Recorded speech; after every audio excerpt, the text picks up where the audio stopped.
You don't belong here. You should know your place. The overhead bin slammed shut with a metallic bang that echoed through the first-class cabin of Flight 447 to Chicago. Amara Williams didn't flinch, but she felt every pair of eyes in the cabin turn toward her as she tried to settle her restless 2-year-old daughter. Zoe, into the window seat. "Mama, I want juice," Zoe whispered, her tiny fingers clutching a worn, stuffed elephant. "In a minute, baby," Amara replied softly, her voice carrying the practiced calm of a mother who'd learned to navigate the world with grace under pressure. She adjusted Zoe's seatbelt and pulled out a coloring book from her designer handbag, a bag that cost more than most people's monthly rent, though she'd never mention that.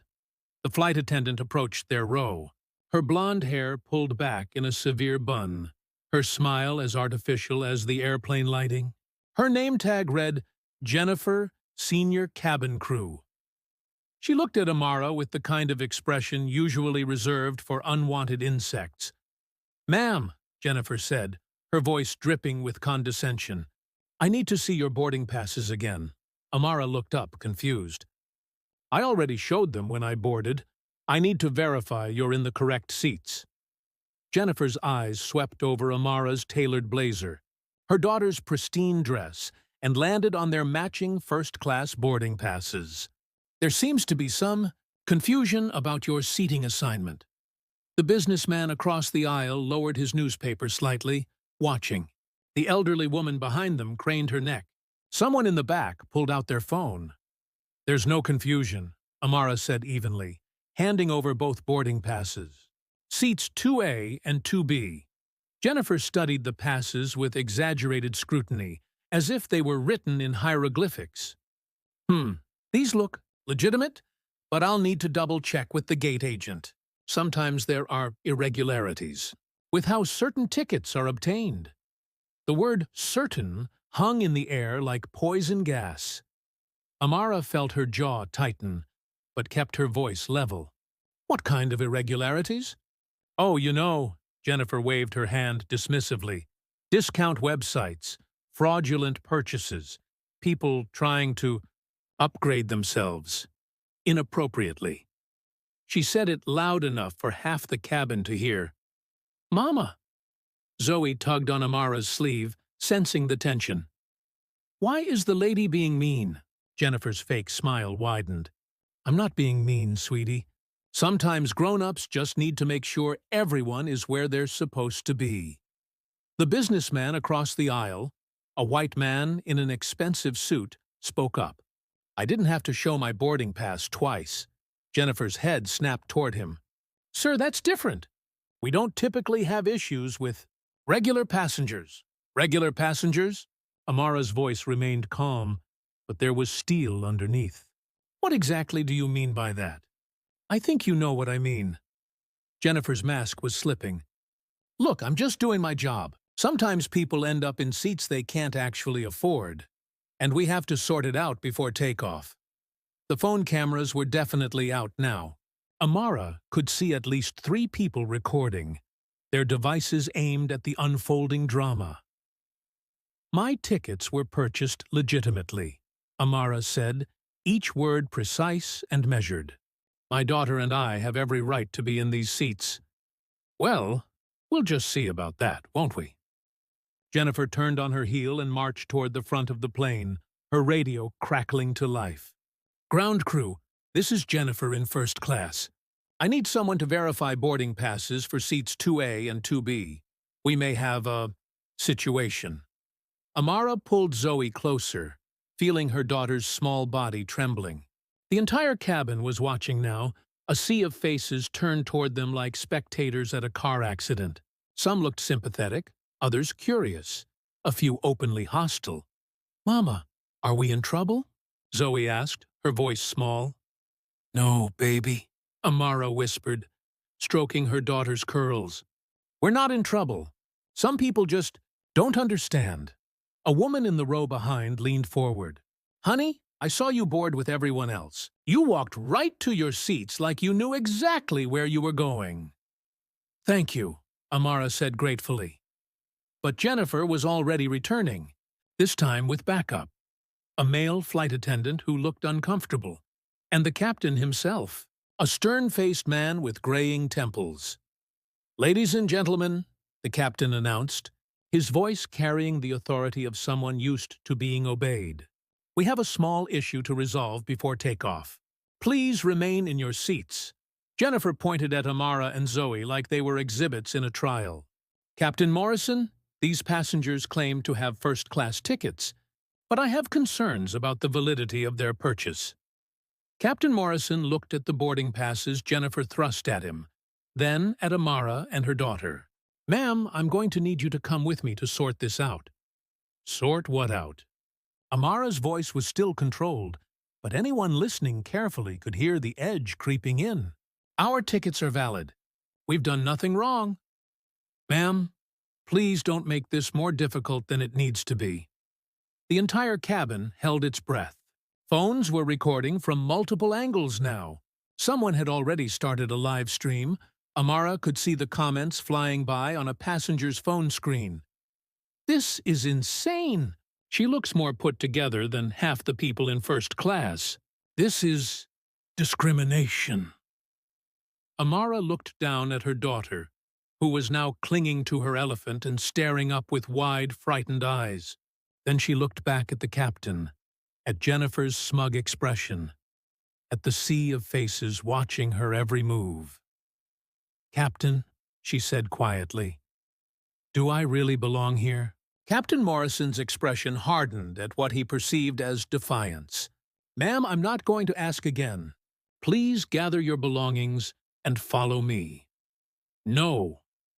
The word came out quietly, but with absolute finality. Jennifer's eyes lit up with vindication. "See? I told you she was going to be difficult. Some people think they can just—" "I'm not moving," Amara continued, her voice steady as granite, "because I have done absolutely nothing wrong. My daughter and I purchased these seats legitimately. We boarded legitimately, and we will fly to Chicago in the seats we paid for." The captain's radio crackled. "Captain Morrison, this is ground control. We're holding departure until you resolve the cabin situation." "Copy that," Morrison replied, then turned back to Amara with barely contained frustration. "Ma'am, you're now delaying an entire flight. We have 200 passengers who want to get to Chicago on time. Then I suggest you stop harassing paying customers and focus on actual safety issues," Amara replied. Jennifer stepped forward, her professionalism completely abandoned now. "Listen, lady, I don't know what kind of scam you're running, but this is a legitimate airline, not some discount bus service. We have standards here." The businessman across the aisle spoke up again. "What standards? I've been flying first class for 20 years, and I've never seen anyone treated like this." "Sir, please stay out of this," Jennifer snapped. "Why? Because you're making a fool of yourself in this airline?" He stood up, his tall frame imposing. "I'm David Chen, senior partner at Morrison, Bradley & Associates. I fly 200,000 miles a year on this airline, and what I'm witnessing is disgusting." More passengers began voicing support. "This is ridiculous. Let them fly in peace. Someone's getting sued for sure." Jennifer's face was flushed red now. She grabbed her radio. "Security to first class. We need assistance with an uncooperative passenger." "Uncooperative?" Amara's eyebrows rose. "I'm sitting quietly in my assigned seat with my child. How exactly am I being uncooperative?" "You're refusing to follow crew instructions." "What instructions?" "To leave a seat I legally purchased because you don't think I belong here?" Captain Morrison held up his hands. "Everyone just calm down. Ma'am, if you could just step aside for 5 minutes so we can verify your purchase method." "Verify it how?" Amara's voice cut through the cabin like a blade. "By calling someone? Running my card? What exactly are you looking for that isn't already on these boarding passes?" The captain and Jennifer exchanged glances. The truth was, there was nothing to verify. The boarding passes were legitimate, the seats were paid for, and they had no actual authority to remove a passenger without cause. Look, Jennifer tried a different tactic, her voice taking on a fake sweet tone. Maybe there's been a misunderstanding. Perhaps you thought you were buying first-class tickets, but accidentally purchased economy. It happens all the time. We can move you to some lovely seats in the back. No misunderstanding, Amara interrupted. I know exactly what I purchased, where I purchased it, and how much I paid. Which was what, exactly? Jennifer's mask slipped again, because tickets like these don't just fall out of the sky. The implication hung heavy in the air. Amara felt Zoe press closer against her side, and something dark and powerful stirred in her chest. Not anger, but something far more dangerous. Absolute certainty in her own worth and rights. Are you asking about my finances? Amara's voice was silk over steel. I'm asking how someone like you ends up in first class, Jennifer said, finally saying the quiet part out loud. The cabin erupted. Oh, hell no! Shouted someone from the back. Did she just say that? Gasped the elderly woman. David Chen was already on his phone. I'm calling my lawyer right now. Multiple passengers were now live streaming, and the comments were flying. Lawsuit incoming. This is 2024, not 1924. Fire her now. Get her name and badge number. Two security officers appeared at the front of the cabin, their expressions uncertain as they took in the scene. A well-dressed black woman holding her child, surrounded by outraged passengers, facing off against increasingly flustered airline staff. Officers, Captain Morrison said, trying to regain control, we need assistance with passenger removal. Removal for what? Asked the lead security officer, a middle-aged black man whose expression was carefully neutral. Disruption of flight operations, Jennifer said quickly. What disruption? The security officer looked around the cabin. I see a woman sitting in her seat with her child. She's refusing to cooperate with our investigation of her tickets, Captain Morrison said. Investigation based on what probable cause? The question hung in the air. Jennifer and the captain looked at each other, realizing they were on increasingly thin ice.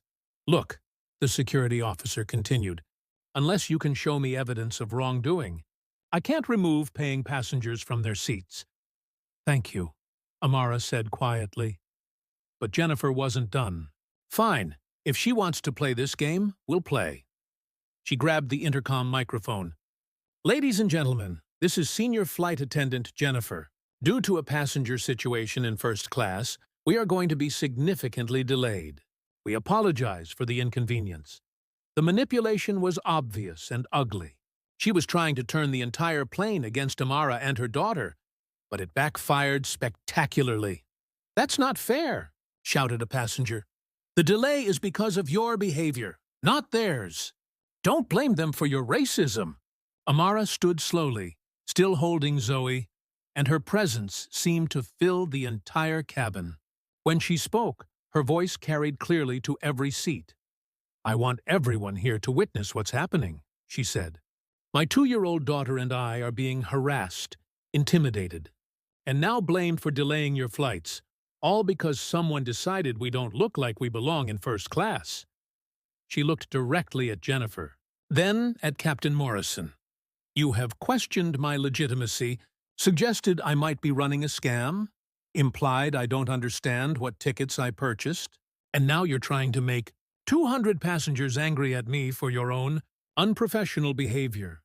The cabin was dead silent except for the sound of phones recording. So I have one question. For both of you, Amara continued, her voice carrying the quiet authority of someone used to being listened to. Do you really want to continue down this path? As the tension in the cabin reached a breaking point, Amara's mind flashed to the journey that had brought her to this moment. Just 48 hours ago, she had been in the boardroom of Williams & Associates, the consulting firm she'd built from nothing over the past 8 years, presenting the final phase of a multi-million-dollar logistics overhaul. to one of the largest airline companies in North America. The irony wasn't lost on her. She thought about her grandmother, Nana Ruth, who had cleaned airplane bathrooms for 30 years at this very airline, invisible to passengers like the ones now watching this unfold. Nana Ruth, who had saved every penny to send Amara to Harvard Business School, who had died just months before seeing her granddaughter's company land its biggest contract ever. "Don't let them make you small, baby girl," Nana Ruth used to say. "You take up all the space you deserve in this world." Amara had built her entire life around that principle. MBA from Harvard, consulting contracts with Fortune 500 companies, a penthouse in downtown Chicago. The first-class tickets weren't a luxury. They were a necessity for someone who flew 300,000 miles a year building the business that would secure Zoe's future. But more than that, they represented something Nana Ruth never had: the right to exist in spaces without explanation or apology.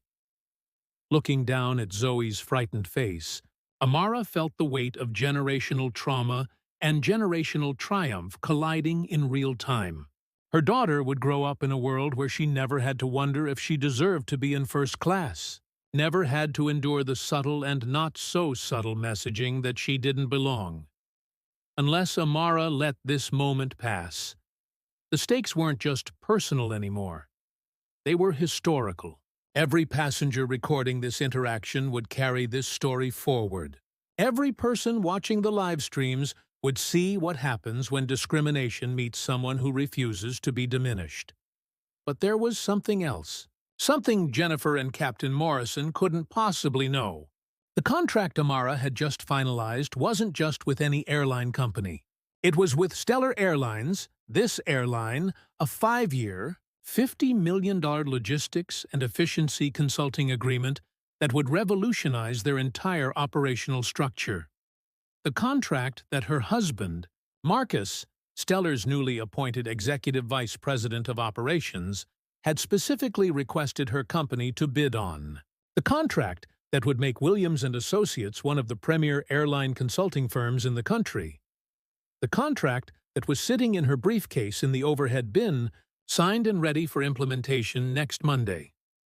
Jennifer had no idea she was harassing the wife of her new VP. Captain Morrison didn't know he was threatening to remove the woman whose company would soon be restructuring his entire flight operations system. The security officers couldn't have guessed they were witnessing the systematic humiliation of someone who held the professional futures of dozens of Stellar Airlines. Employees in her hands, Amara thought about Marcus, probably in his office right now, preparing for Monday's board meeting where he would announce the Williams & Associates partnership. She thought about the hundreds of emails she'd exchanged with Stellar's executive team, the countless hours of analysis and strategic planning, the detailed presentations that would save the company millions. She thought about the other black women watching this unfold on social media, women who flew economy or couldn't afford to fly at all, women who faced these same assumptions and indignities in grocery stores, at banks, in corporate boardrooms, women who needed to see what happened when one of them refused to be moved. The emotional stakes were crushing. The financial stakes were enormous. But the cultural stakes? They were everything. "Mama?" Zoe's small voice brought her back to the present. "Why is everyone looking at us?" "Because sometimes, baby," Amara said softly, "people need to see what standing up looks like." She could end this now. Make a phone call, reveal her connections, let corporate powers solve what corporate prejudice had created. But that wouldn't change anything for the next black mother who boarded a plane with her child. That wouldn't address the systemic assumptions that someone like Jennifer carried into every interaction. This moment required more than resolution. It required revolution. Amara looked at Jennifer, then at Captain Morrison, then at the security officers still waiting for direction. She could see the doubt creeping into their faces, the growing awareness that they had chosen the wrong battle with the wrong person on the wrong day. "I'm not going anywhere," she said quietly, "and neither is my daughter." The words carried the weight of every ancestor who had been forced to give up their seats, every generation that had been told they didn't belong, every black woman who had ever been made to feel like her presence was a problem to be solved rather than a gift to be celebrated. So, the question is, Amara continued, her voice carrying to every corner of the cabin, what are you going to do about it? The standoff stretched for 30 seconds that felt like 30 minutes.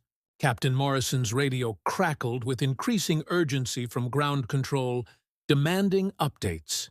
Jennifer's face had gone from flushed to pale as the reality of the situation began to sink in. The security officers looked increasingly uncomfortable, clearly hoping someone else would make the decision for them. Then Jennifer made her fatal mistake. "Fine," she said, her voice loud enough for the entire cabin to hear. "If you want to play victim, we'll treat you like one. Captain, I'm invoking Security Protocol 7 Alpha.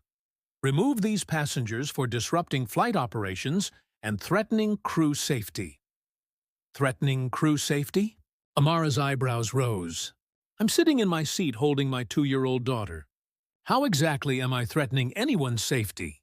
Verbal aggression, refusal to comply with crew instructions, inciting other passengers to hostile behavior, Jennifer rattled off, clearly making it up as she went along. David Chen stood up across the aisle. "That's completely false. I've been recording this entire interaction, and this woman has been nothing but calm and respectful." "Sir, sit down or you'll be removed as well," Jennifer snapped. "Actually, no," David said, his voice carrying the authority of someone used to winning courtroom battles. "I think it's time everyone understood exactly what they're witnessing here." He held up his phone, clearly still recording. "My name is David Chen, senior partner at Morrison, Bradley & Associates. What you've just witnessed is textbook discrimination under the Civil Rights Act of 1964, specifically Section 201, which prohibits discrimination in places of public accommodation based on race." Jennifer's confidence wavered. "This isn't about race, really?" David's voice cut through her objection. "Because you questioned the legitimacy of her tickets without cause, suggested she might be running a scam, implied she didn't understand what she purchased, and told her someone like her doesn't belong in first class. What exactly did you mean by someone like her, if not race?" The cabin had gone completely silent except for the soft whir of phones recording. That's not what I meant." "Then explain what you did mean," David pressed. "Because every passenger on this plane heard you question how someone like her ends up in first class. Every person watching these live streams heard you suggest her tickets might be fraudulent with no evidence whatsoever." Captain Morrison tried to regain control. "Sir, you need to stay out of this situation." "No, Captain, I really don't." David's voice was ice cold. "Because what I'm witnessing is not just discrimination. It's potentially criminal harassment. And as an officer of the court, I have an obligation to ensure that justice is served." Amara had remained silent during this exchange, but now she stood again, still holding Zoe. When she spoke, her voice carried an authority that seemed to come from somewhere deeper than professional training. "Captain Morrison," she said, "I want you to think very carefully about your next decision." Something in her tone made him pause. "You have a senior flight attendant who has publicly accused me of fraud with no evidence. She has implied that I don't belong in a seat I legitimately purchased. She has suggested that my tickets might be stolen or illegitimate. She has delayed an entire flight based on her personal assumptions about who deserves to be in first class." Amara shifted Zoe to her other arm, never breaking eye contact with the captain. "Now, you have two choices. You can continue to support her discriminatory behavior, in which case every passenger on this plane, every person watching these live streams, and every media outlet that picks up this story will know that Stellar Airlines officially endorses the harassment of black mothers and their children." The name of the airline hung in the air like a thunderclap. Several passengers looked around, suddenly understanding the larger implications. Or, Amara continued, you can do the right thing, apologize for your staff's behavior, allow us to fly to Chicago in peace, and address this situation through proper channels after we land. Captain Morrison looked like he was doing complex calculations in his head. The live streams were already going viral. He could see passengers checking their phones, their faces lighting up as view counts climbed. This wasn't just a cabin disturbance anymore. It was a public relations nightmare unfolding in real time. "Ma'am," he said carefully, "if there's been a misunderstanding, there's been no misunderstanding." Amara cut him off. "Your employee made a series of discriminatory assumptions about me and my daughter based on her own prejudices. The question is whether you're going to stand behind those assumptions or behind the values your company claims to represent." Jennifer, sensing she was losing control of the situation, made one last desperate play. "You know what?" she said, her voice shrill with desperation. "I don't care who you think you are or what kind of lawyers you have. This is my aircraft, and I decide who flies and who doesn't. Security, remove them now." It was the wrong thing to say at the wrong time to the wrong person. Mara smiled for the first time since the confrontation began. A cold, knowing smile that made Jennifer take an involuntary step backward. "Your aircraft?" Amara asked quietly. She reached into her purse and pulled out her phone, not to record, but to make a call. "Hi, Marcus," she said, her voice carrying clearly through the cabin. "Yes, I'm still on the plane." "No, we haven't taken off yet. Actually, there's a situation you need to know about." Jennifer's face went white.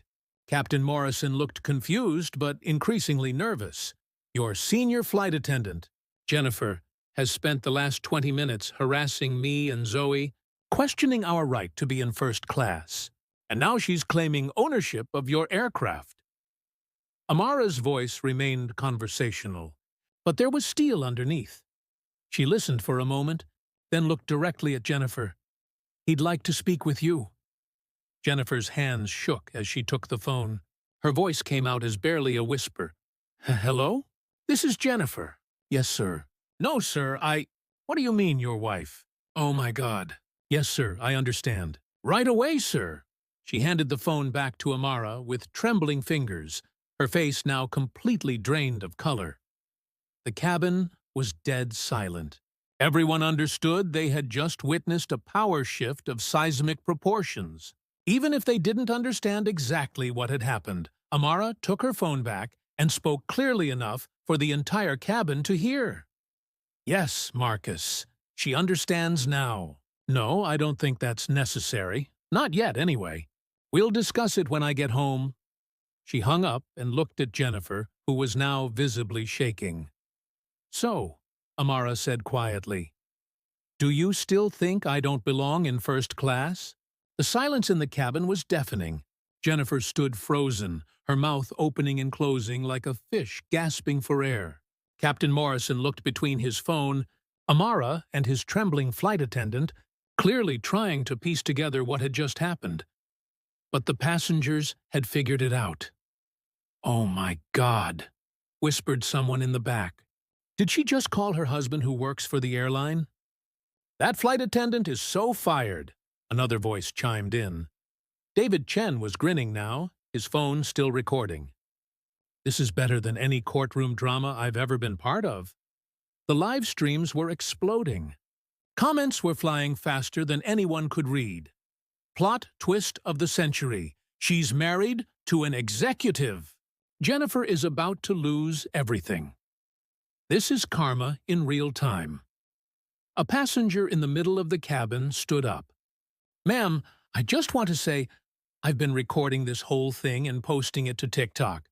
You have over 100,000 views already and counting." Another passenger held up her phone.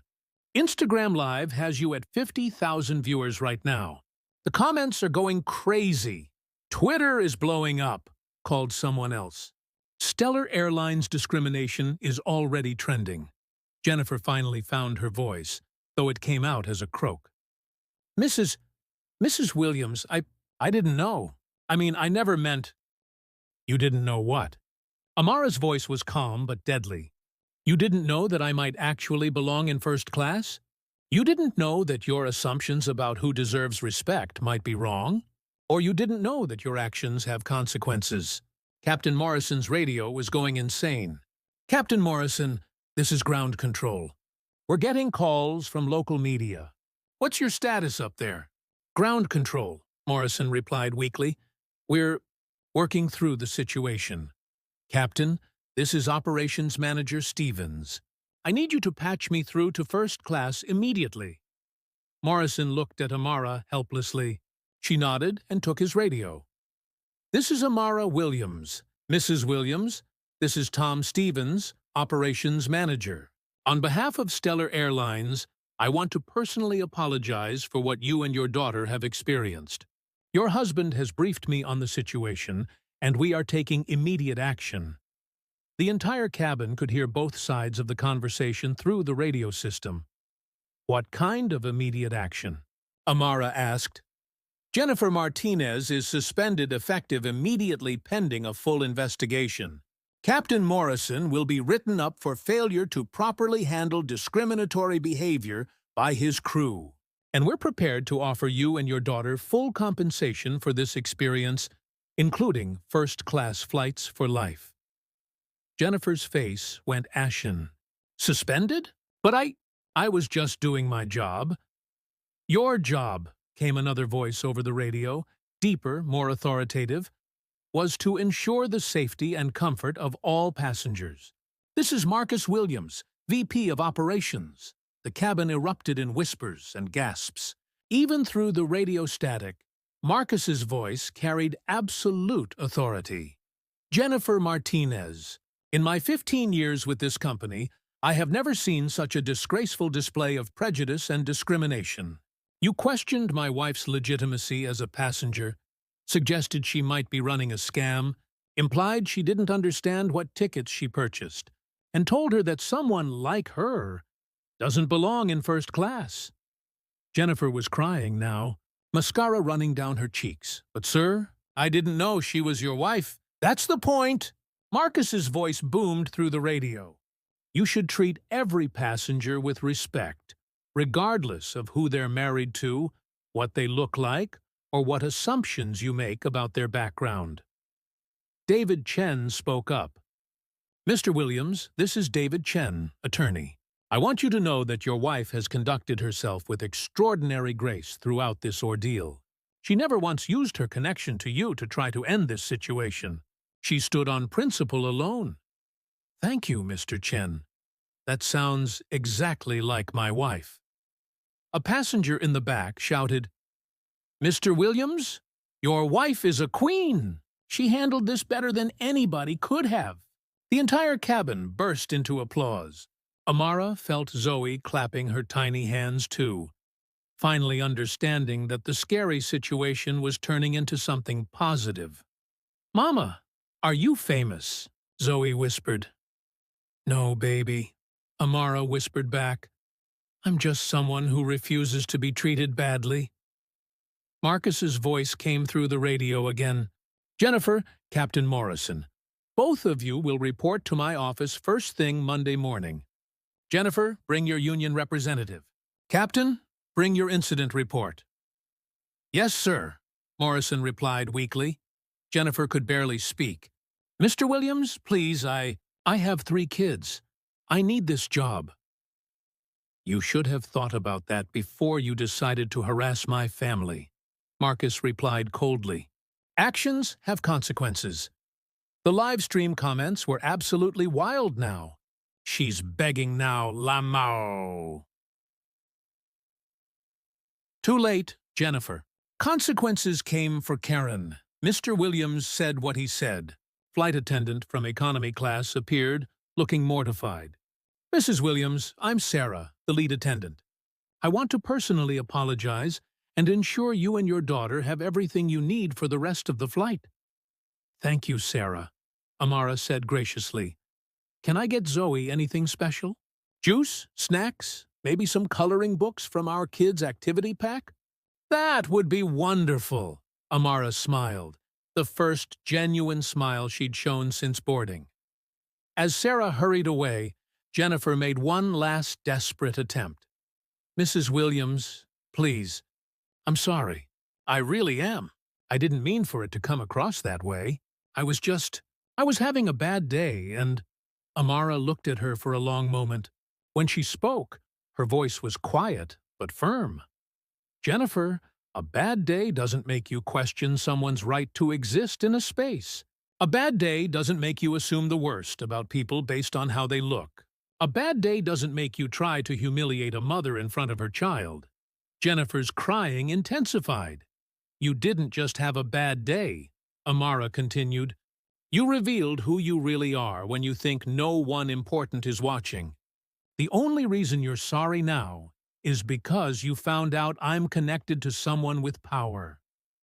The truth of that statement hit everyone in the cabin like a physical blow. So, no, Amara said finally, I don't accept your apology. Because it's not real. You're sorry you got caught, not sorry for what you did. As the immediate crisis seemed to be settling, Amara realized this moment was bigger than just her and Jennifer. She looked around the cabin at all the phones still recording, at the faces watching her every move, at her daughter who would remember this day for the rest of her life. She stood up again, still holding Zoe, and addressed the entire cabin. I want everyone here to understand something, she said, her voice carrying clearly to every seat. What you witnessed today wasn't just about me or my family. This happens to black women, black families, every single day. The cabin was completely silent now, everyone hanging on her words. The only reason this situation is being resolved is because I happen to be married to someone with corporate power. But what about the black mothers who don't have those connections? What happens to them when they're told they don't belong? She looked directly into the cameras still recording. My name is Amara Williams. I'm the founder and CEO of Williams & Associates, one of the largest logistics consulting firms in the Midwest. My company just signed a $50 million contract with Stellar Airlines to revolutionize their operations. Gasps rippled through the cabin. Jennifer looked like she might faint. I have an MBA from Harvard Business School. I've consulted for Fortune 500 companies across 6 industries. I employ 43 people and generate over $20 million in annual revenue. I fly first class, not because I'm trying to impress anyone, but because when you're building a business that operates across multiple time zones, comfort and efficiency aren't luxuries, they're necessities, she paused, letting that sink in. But none of that should matter. I shouldn't have to recite my credentials to justify my existence in a seat I legally purchased. My worth as a human being isn't determined by my bank account, my education, or who I'm married to. David Chen nodded approvingly. Exactly right. Jennifer assumed I didn't belong here because, in her mind, people who look like me don't earn first-class money legitimately. She assumed I might be running a scam because she couldn't imagine a black woman paying full price for premium seats. She questioned my tickets because she questioned my right to prosperity. Amara's voice grew stronger, more passionate. This is about more than airline seats. This is about the assumptions people make every day about who belongs where, who deserves what, and whose presence needs to be explained or justified. She looked around the cabin again. Every person recording this, every person sharing this story, you have the power to change this. When you see discrimination happening, speak up. When you witness someone being treated unfairly because of how they look, intervene. Don't wait for the victim to have connections or power. Stand up because it's right. The applause started slowly, then built to a thunderous roar. Even some of the crew members were clapping. "Mama," Zoe said loudly enough for everyone to hear, "you're like a superhero." The cabin erupted in laughter and more applause. Marcus's voice came over the radio one more time. "Baby, I'm proud of you. Not just as your husband, but as someone who believes in justice." "Thank you," Amara replied. "See you at home." She looked at Jennifer one last time. Jennifer, I hope you learn from this. I hope you examine your assumptions and biases. I hope you think about how your words and actions affect people. Because the next black woman you encounter might not have the resources or connections to fight back. She deserves the same respect you'd give anyone else. Jennifer nodded weakly, still crying. Captain Morrison finally spoke up. Mrs. Williams, again, I apologize for how this situation was handled. We'll be taking off shortly. Thank you, Captain. As the crew began preparing for takeoff, passengers continued to approach Amara's seat. You handled that with such grace, said the elderly woman from behind. You're an inspiration, said a young black woman from economy who had walked up to first class. Thank you for standing up. Can I get a selfie? Asked a teenager. My mom needs to see this. For the next 20 minutes, as the plane finally prepared for departure, Amara found herself at the center of an impromptu receiving line. Passengers wanted to shake her hand, take pictures, share their own stories of discrimination, but the most powerful moment came when Sarah, the lead flight attendant, approached quietly. Mrs. Williams, she said softly, I'm black too. I've been flying for 12 years, and I've seen this happen more times than I can count. I've never seen anyone handle it like you did. Thank you for showing me what standing up looks like. Amara squeezed her hand. We all deserve to be here, Sarah. Don't let anyone tell you otherwise. As the plane finally began to taxi, Amara settled back into her seat with Zoe curled up against her side. Mama, are we heroes now? Zoe asked sleepily. No, baby, Amara smiled. We're just people who refuse to be made small. The flight to Chicago passed without incident, but the real action was happening on the ground. By the time they landed 3 hours later, Stellar Airlines discrimination was the #1 trending topic on Twitter. The livestream videos had been viewed over 2 million times, and major news outlets were already running the story. Amara's phone buzzed constantly with messages from reporters, but she ignored them all. This wasn't about fame. It was about accountability. As they deplaned, Captain Morrison approached her one final time. Mrs. Williams, I want you to know that I've filed a full incident report, and I've recommended that all crew members undergo additional sensitivity training. What happened today won't happen again on my aircraft. I appreciate that, Captain. But make sure the training focuses on treating all passengers with dignity, not just the ones who might be married to executives. Absolutely. You have my word. Marcus was waiting at the gate with flowers for both Amara and Zoe. He swept them both into a huge hug, while cameras flashed around them. How are my girls? He asked. We're okay, Daddy, Zoe announced.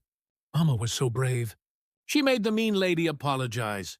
She sure did, Princess. As they walked through the airport, Amara's phone rang. It was Tom Stevens, the operations manager. Mrs. Williams, I wanted to give you an update on the situation. Go ahead. Jennifer Martinez has been terminated, effective immediately. Her behavior was completely unacceptable, and we have a zero-tolerance policy for discrimination. Captain Morrison has been suspended pending retraining and will have a formal reprimand placed in his file. What about systemic changes? Amara asked. This wasn't an isolated incident. You're absolutely right. We're implementing mandatory bias training for all customer-facing employees, creating a new passenger advocacy position to handle discrimination complaints, and establishing a partnership with the NAACP to review our policies and procedures. Marcus nodded approvingly. That's a good start. We're also creating the Williams Family Scholarship Program, Stevens continued, to provide travel opportunities for underprivileged families, particularly families of color, to experience first-class service. Amara was surprised. That's unexpected. It was your husband's idea, actually. He said the best way to prevent future discrimination is to normalize diversity in all our service classes. 3 weeks later, Amara received a handwritten letter. It was from Jennifer, Mrs. Williams. I know you said you couldn't accept my apology, and I understand why. I've spent the last few weeks in therapy, really examining my behavior and the assumptions I made about you and your daughter. You were right. I wasn't sorry for what I did. I was sorry I got caught. But now, after losing my job and really thinking about my actions, I am truly sorry for the pain I caused you and your family. I've enrolled in diversity and inclusion training at the community college. I'm volunteering with a civil rights organization. I'm trying to become the person I should have been all along. I don't expect forgiveness. I just wanted you to know that your courage that day changed me. I hope someday I can be worthy of the grace you showed me. Jennifer Amara showed the letter to Marcus. What do you think? I think, Marcus said slowly, that real change happens one person at a time. The question is whether you believe she's sincere. I think I do, Amara said. And I think Nana Ruth would say everyone deserves a chance to be better. She sat down and wrote a response, agreeing to meet Jennifer for coffee, not to forgive, necessarily, but to continue the conversation that had started at 30,000 feet. Because that's what justice really looked like. Not just accountability, but the possibility of redemption. 6 months later, the incident had sparked industry-wide changes. The viral videos had been viewed over 50 million times across all platforms, and the Stellar Airlines incident had become a case study in business schools and diversity training programs nationwide. Stellar Airlines reported a 15% increase in Black passengers booking first-class seats, and customer satisfaction scores among minority passengers had reached all-time highs. The Williams Family Scholarship Program had already provided first-class travel experiences to over 200 underprivileged families. More importantly, 3 other airlines had implemented similar bias training programs after facing pressure from civil rights groups who cited Amara's video as evidence of ongoing discrimination in the travel industry. Jennifer had completed her training and was now working as a diversity consultant, sharing her story at corporate seminars about unconscious bias. She and Amara met for coffee once a month, not as friends exactly, but as 2 women committed to making sure no other family experienced what happened that day. David Chen had taken on several pro bono discrimination cases, inspired by what he'd witnessed. That flight changed my entire practice, he told a reporter. I realized that being a bystander isn't enough. Captain Morrison completed his retraining and became an advocate for inclusive practices among airline crews. Mrs. Williams taught me that leadership means protecting everyone under your authority, not just following protocol. Amara's consulting business had grown by 40%, with companies specifically seeking out her expertise in organizational culture and inclusion. But she measured success differently now. The real victory, she told a journalist, isn't that Jennifer got fired or that we got compensation. It's that thousands of people saw what it looks like to stand up for yourself with dignity. It's that my daughter will grow up knowing she belongs anywhere she chooses to be. As for Zoe, now 3 years old, she still called that day the time Mama was a superhero on the airplane, and maybe, in the truest sense, she was right. Sometimes justice flies at 30,000 feet. If this story moved you, hit that subscribe button and the notification bell, because we're building a community of people who refuse to stay silent when they witness injustice. Every week, we share real stories of ordinary people doing extraordinary things when faced with discrimination and prejudice. Your support helps us investigate these stories, interview the people involved, and shed light on the systemic issues that still need addressing. We're not just telling stories. We're documenting a movement. Drop a comment below. What would you have done in Amara's situation? Have you ever witnessed discrimination like this? Share your story. It might be featured in our next video. Remember, your voice matters. Your story matters. Your courage to speak up can change everything.